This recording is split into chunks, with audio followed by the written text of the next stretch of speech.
Bitcoin hitting its highest levels since May, ahead of El Salvador's official adoption of Bitcoin as legal currency. That starts today. The move makes it the first country in the world to officially put Bitcoin on its balance sheet and hold it in reserves. Here to break down this test case, essentially, with us is CNBC's Mackenzie Sigalos.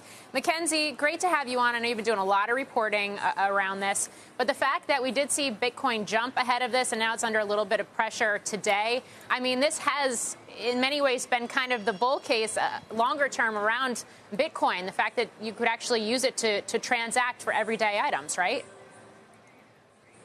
Right. And I think that that's one of the major things that people are looking for today on the ground in El Salvador. You know, citizens can now, from today, technically use Bitcoin to buy virtually anything. So we're talking a cup of coffee, a haircut. They can also pay their taxes in Bitcoin. And that's why you did see this price run up in the last few weeks. Like Bitcoin's price was touching highs that it hadn't seen since May. And then yesterday, the government announced that it was adding almost $21 million worth of Bitcoin to its balance sheet. And that's where you saw this huge bump up in the price. And yes, it has come off of those highs, but I think people are watching to see how rollout goes. And we're starting to see that.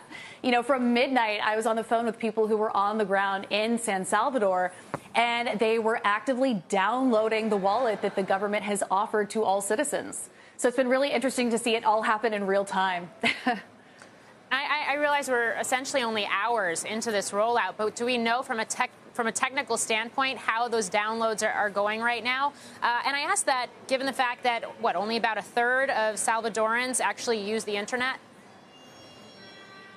Right. And you know, that stat has been called into question just because it's referring more to these wired lines, your fiber optics. But almost everybody has a cell phone in hand, and that's really the level of connectivity that you need to be a part of this Bitcoin economy.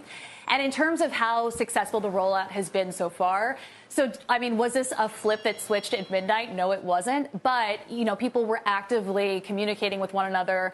The president was helping to troubleshoot IT issues. And so at around 2 a.m., that's when we first saw the wallet go live. And it's something called the Chivo wallet, which is Salvadoran slang for cool. And so the government is really pushing people to become a part of this economy. And the way that they're doing that is by saying that everyone who signs up for this wallet gets $30. And I mean, that's no small sum in a country where, you know, the average minimum wage is $365. And so from 2 a.m., it hasn't been a totally smooth rollout, but we have seen successful downloads. We have seen people receiving that $30 into their wallet.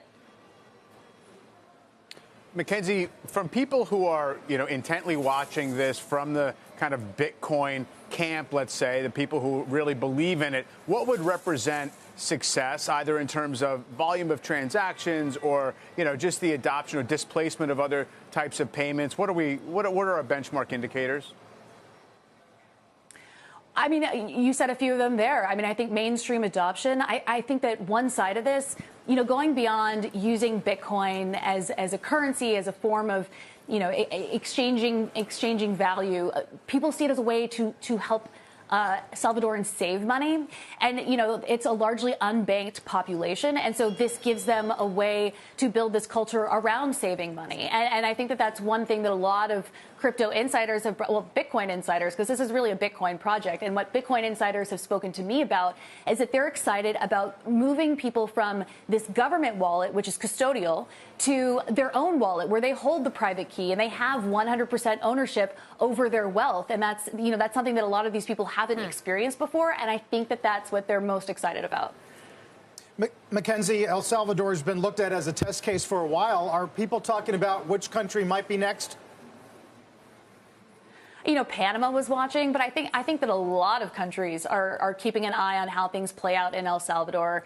And, you know, not everybody is happy about it. The IMF and the World Bank have expressed concerns about what this rollout means. So I think that there are a lot of people on either side. You know, there are a lot of big supporters, but, you know, you have a large portion of the population that also is confused about what this Bitcoin rollout means. They're inherently skeptical. So there are quite a few barriers to entry. So it'll be very telling how this plays out in the next few weeks, in the next few months, as we get a better sense of what mainstream adoption really looks like.